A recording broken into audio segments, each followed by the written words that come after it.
De segur que tots de vosaltres coneixeu l'activista Greta Thunberg i la gran majoria de vosaltres coneixeu el youtuber del camp, Miquel Montoro. My name is Greta. Kom maar. I am 15 years old Avui vols explicarem les taronges. and I'm school striking for the climate Cara, we estem de taronges i estem dels constipats. outside the Swedish Parliament. Els constipats, una bona taronja sempre va bé. Però es coneixen entre ells? Quina relació hi ha entre un i l'altre? I això què té a veure amb la comunicació política? Doncs bé, al final d'aquest vídeo segur que l'entendràs perquè anirem responent a totes aquestes preguntes i veuràs el potencial que té aquesta estranya parella.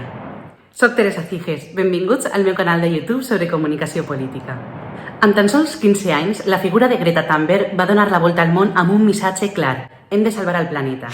En poc temps es va convertir en la líder del moviment pel clima i principalment podem destacar que va aconseguir dues coses.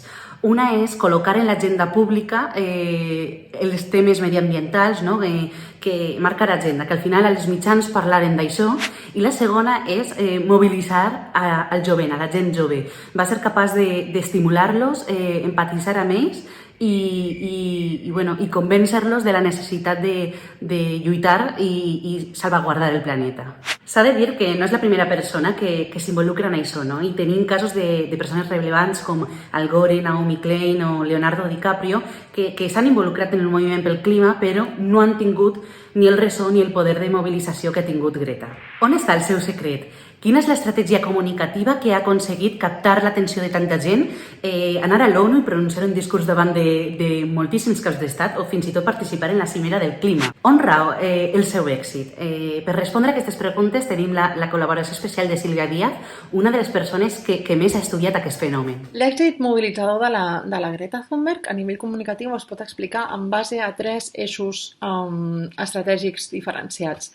El primer correspon al disseny d'un discurs que ha propiciat un marc mental comú, així com una identitat compartida. El segon eix consisteix en una gestió estratègica de les emocions i el tercer i últim correspon a la construcció del personatge públic de la Greta en base al model del viatge de l'heroi. Una de les coses que més destaca del seu discurs és la utilització dels marcs, del significat que dona a les paraules i de com logra col·locar-los en l'agenda pública i que tothom al final acaba acceptant aquests marcs, aquestes paraules i aquests significats. Ella diferencia molt bé qui som el nosaltres, que serien els joves del planeta, qui són els altres, qui és l'enemic, que serien els líders polítics i econòmics del present, els quals han provocat un greuge que és ni més ni menys que haver-los robat el futur. Aquesta acció hauria activat aquests joves per actuar, tenint molt en compte qui són ells, contra què es mobilitzen, què és el principal obstacle per aconseguir la fita de combatre el canvi climàtic, l'emergència climàtica, i quina és l'estratègia per aconseguir-ho, que ella també la marca molt bé. L'estratègia és clara, és simple, és adequada i consisteix en fer vagues estudiantils fins a aconseguir que els governs del planeta es comprometin a assolir els objectius dels acords de París. Si t'interessa tot allò relacionat amb la comunicació política, no dubtes a subscriure't a aquest canal perquè, a més d'estar al dia, ajudes a fer més gran aquest projecte i que tinga molta més visibilitat. Relatiu a les emocions. Existeixen en els moviments socials dos tipus d'emocions. Les emocions activadores de l'acció i les emocions inhibidores de l'acció. Podem veure clarament com ella juga amb dues emocions pivotants. La primera és l'esperança. L'esperança és una activadora de l'acció. I ella juga molt amb això. Ella atribueix aquesta gran trobada de l'esperança, aquesta fita, aquesta conquesta de l'esperança als joves, si ells actuen, amb la qual cosa els està activant encara més. L'altra emoció és la ràbia que ella dirigeix molt bé cap als líders polítics, cap als líders econòmics. This is all wrong. I shouldn't be up here. I should be back in school on the other side of the ocean. Yet you all come to us young people for hope. How dare you? You have stolen my dreams and my childhood with your empty words, and yet I'm one of the lucky ones. People are suffering, people are dying, entire ecosystems are collapsing. We are in the beginning of a mass extinction, and all you can talk about is money and fairy tales of eternal economic growth. How dare you? Trobem molts exemples, però crec que el més icònic es va produir el mes de setembre de 2019 a la cimera pel clima de Nova York, on la Greta fa aquell discurs, el famós How dare you, molt enfadada, visiblement enfadada, amb un punt fins i tot histriònic, on també podem veure i rescatar aquella foto, aquella imatge de la Greta mirant a Modi, el Donald Trump. El que estava fent allà la Greta és dir cap a on havíem de canalitzar la ràbia. No sé si recordeu que fa uns vídeos enrere vam parlar de l'storytelling i la importància del relat en els casos polítics. Doncs bé, Greta Thunberg també té l'storytelling, té un storytelling molt treballat, com ara ens explica Sílvia. La construcció del personatge públic de la Greta Thunberg es fa en base al model del viatge de l'heroi, que és un model que consta de 12 passes molt diferenciades, que normalment s'inicia amb una crida a l'acció que l'heroi rebutja.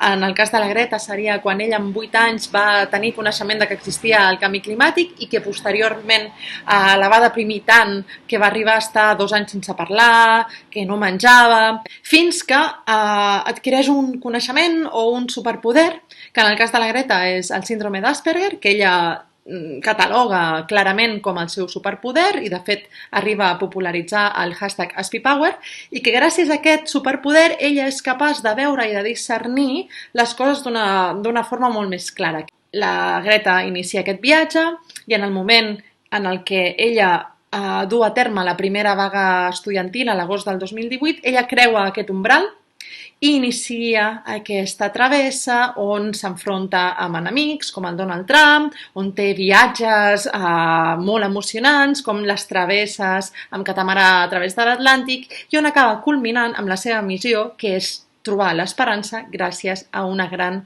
mobilització social.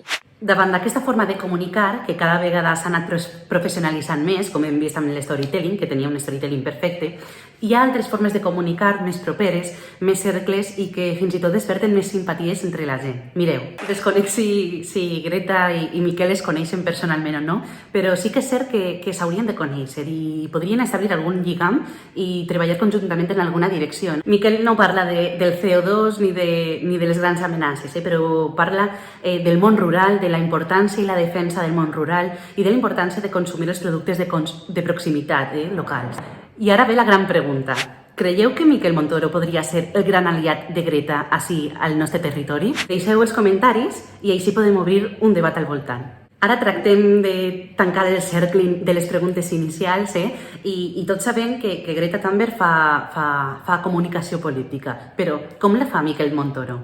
Doncs bé, aquest confinament s'ha donat el pas de que per primera vegada Miquel ha col·laborat amb el govern balear per fer un vídeo divulgatiu sobre els horts urbans per als xiquets. Per tant, ha sigut la primera campanya institucional en la que Miquel ha participat. Com ja vam comentar a un vídeo sobre la comunicació política i el coronavirus, veiem que arran d'aquest confinament els governs s'han animat a contractar a youtubers o influencers per establir una col·laboració i arribar als segments de població que una campanya institucional no arriba. I aquí ja teniu la resposta d'aquestes sinergies, aquesta possible col·laboració que pugui començar o que es pugui establir amb Miquel Montoro i Greta Thunberg. Què us sembla? Doncs bé, ja acabem aquest vídeo. Tan sols recordar-vos que us podeu subscriure al canal, que podeu compartir-lo amb els vostres amics si us ha agradat el vídeo, recomanar-lo, perquè tot això col·labora, ajuda a que este canal siga més gran i arribi a més gent i tingui més visibilitat, i YouTube ens dona alegries, en certa mesura. I res, moltíssimes gràcies per arribar fins ací i per la vostra fidelitat. Fins el proper vídeo. Adeu!